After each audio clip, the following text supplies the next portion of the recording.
2 Corinthians chapter 10.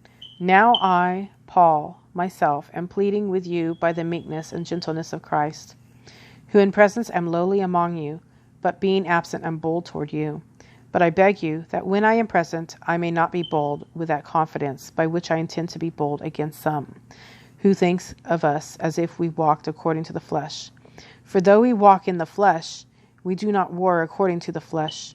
For the weapons of our warfare are not carnal, but mighty in God, for pulling down strongholds, casting down arguments and every high thing that exalts itself against the knowledge of God, bringing every thought into captivity to the obedience of Christ, and being ready to punish all disobedience when your obedience is fulfilled.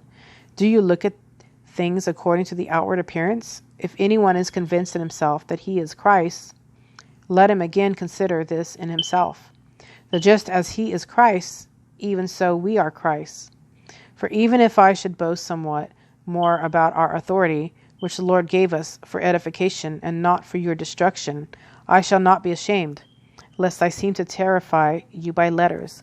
For his letters, they say, are weighty and powerful, but his bodily presence is weak, and his speech contemptible. Let such a person consider this, that what we are in word by letters when we are absent, such we will also be indeed when we are present. For we dare not class ourselves or compare ourselves with those who commend themselves, but they, measuring themselves by themselves and comparing themselves among themselves, are not wise. We, however, will not boast beyond measure, but within the limits of the sphere which God appointed us, a sphere which especially includes you. For we are not overextending ourselves, as though our authority did not extend to you.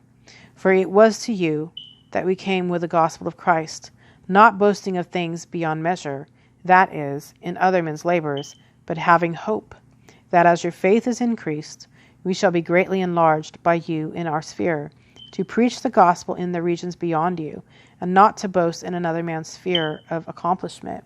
But he who glories, let him glory in the Lord, for not he who commends himself is approved, but whom the Lord commends.